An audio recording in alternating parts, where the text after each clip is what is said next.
Hi everyone, my name is Katie Powell and I am a staff member with the University of Arkansas.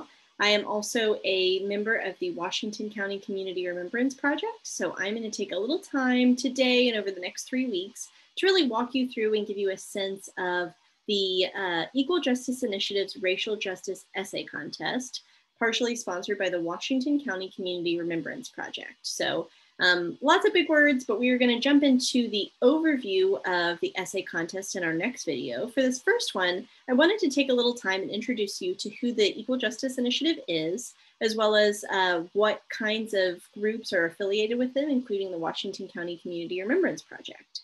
So with that, we're just going to jump right in to get a little bit of an overview. These videos, I'll try to keep them very short, but will hopefully help get you prepared to compete and then hopefully win in our Racial Justice Essay Contest.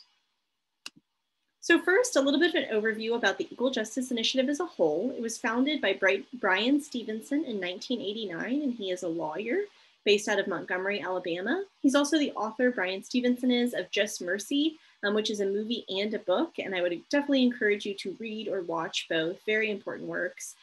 So Equal Justice Initiative was founded as a nonprofit organization dedicated to justice for all that provides legal counsel to people who have either been illegally convicted or unfairly sentenced or both. So it really started as a group of lawyers working with people who had not had access to a free trial, or excuse me, to a fair trial, had not had essential resources and things like that. Really starting particularly with people on death row. So that's what Bryan Stevenson started in the work of the Equal Justice Initiative.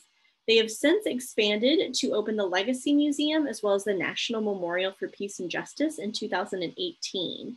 So both of those museums are located in Montgomery, Alabama, and really represent the scope and the sort of expansion of the Equal Justice Initiative that's really taken off.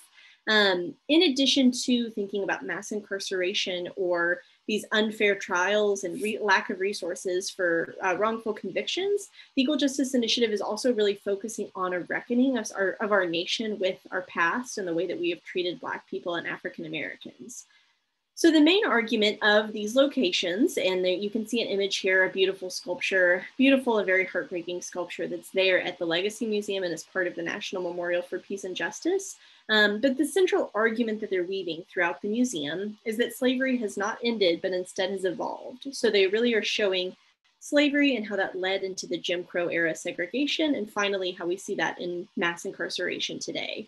So that's the overall argument that the Equal Justice Initiative is making, and something that we can see from the Legacy Museum on up. So the National Memorial for Peace and Justice, as well as the Legacy Museum, believe it or not, are the nation's first museums dedicated to the legacy of enslaved Black people. At no other point in US history have we had a specific place that is memorializing and dedicated to the legacy of these enslaved Black people. And it was 2018 before we had the first one. So I think it's really important to keep that in mind. In addition to having the museum and the memorial exhibit some of those more traditional museum components, it also holds steel monuments that represent each county where a lynching took place during the years from 1870 to 1950. So you can see kind of those steel blocks in the background of this photo here, and those all represent a county where a lynching took place, and that's just between 1870 and 1950. So that's one of their big, I think, missions as part of the reckoning, is really to do some research and unearth these horrific stories of lynchings that have taken place in communities around the country. So EJI gathers these stories of lynchings in other time periods, not just from 1870 to 1950, through supporting remembrances projects in communities throughout the US. So that's what we're going to learn about today. So I mentioned that, of course, you see that monument there located in Montgomery, Alabama, but we also have these local iterations that EJI sponsors and encourages local communities to explore and examine lynchings that took place in their area. So the Washington County Community Remembrance Project is one such project. It was begun in May 2018. So we had, some of our founding members that were inspired by the National Memorial that was established by EJI and learned a lot more about their Community Remembrance Project program. Everyone. And so currently, it was begun in 2018 and currently consists of citizens working in partnership with the Equal Justice Initiative. They're also associated with the Northwest Arkansas African American Heritage Association of Fayetteville. So current members include community members, local historians, city officials, and University of Arkansas administrators and faculty are some really key components of the Washington County Community Remembrance Project. And again, that's sort of a local iteration sponsored through EJI that works to examine lynchings that took place in our area.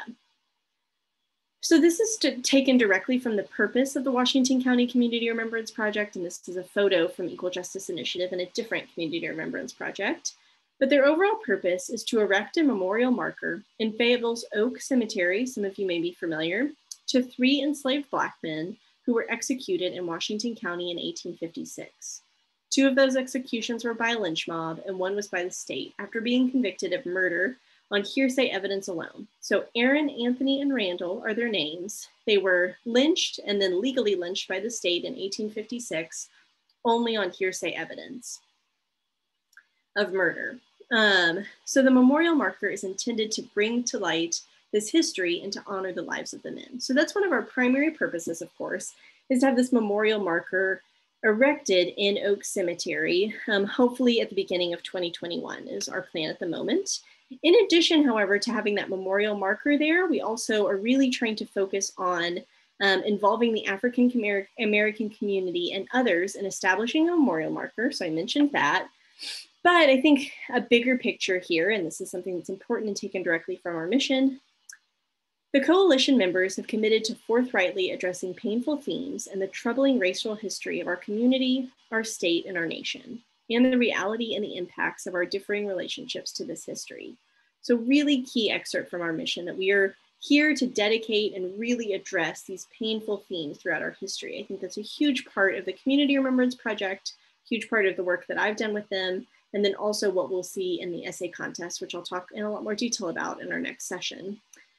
So more than establishing the memorial marker, our deeper intention is to expand our community's capacity for facing difficult truths, acknowledging the reality and damage of racism, recognizing and calling out injustices, and working together to address them wherever they exist. So it's sort of the larger theme, I think, that we're really trying to explore as a community remembrance project. Of course, we're putting up the memorial marker, but more broadly, we're really trying to think about expanding our capacity for facing these really difficult truths that we all have to face as a community for the pain and harm that were inflicted on African Americans and Black people in our area that has not been addressed. So that's something that we're working on and coming, from what we say here in the mission are differing relationships to this history. So really recognizing, and I think that's something that's important for you all to reflect on as you start thinking about your essays, which I'll again talk about a little bit more in the next video, is your relationship to this history. So I am not native to Fayetteville. I am not African American. I'm a white person who is originally from Mississippi. And so thinking about that positionality in this Washington County history is going to be really important and something that I would encourage all of you to think about as well, addressing those painful themes. Just a couple other quick notes before we wrap up this video. The Washington County Community Remembrance Project has an amazing website that was created in the summer of 2020. I'm going to walk through it in future videos that I discuss resources on, but I would say that one of the ways that we live out the mission, so the overall mission, of course, the memorial marker, but this larger community mission of reckoning with our past is through our essay contest. So this is a clip from our website, and I'll give you a link to use it here on the next slide, but I think that those are some important key components to get to know an understanding of the Equal Justice Initiative, possibly read Just Mercy if you have a little time on the break, or watch the movie, and then checking out our website and really understanding what the Washington County Community Remembrance Project group is all about. In the meantime, before we have our next video here in a little bit, I would encourage you to get in touch with us. Our email is WCCR Project. So that stands for Washington County Community Remembrance and then the word project @gmail.com. You can learn more, and this is our website, which is washingtoncountyremembers.org. And then we're also planning a virtual workshop on January 27th at 4:30 p.m. for you to learn more. So more details can be found on the Fayetteville Public Library's Facebook page. And then here you can also see a photo of those lynching blocks that mark a lynching that took place in each county from Equal Justice Initiative. So those are a couple of ways that you can get in touch and sort of start thinking about these prompts. But I think it was really important to give you just a general overview of the Equal Justice Initiative as well as the Washington County Community Remembrance Project. Join us again here shortly for some tips and tools on the essay contest and really understanding how you can play a role in that. Thank you so much for tuning in, and I look forward to hearing from you next time.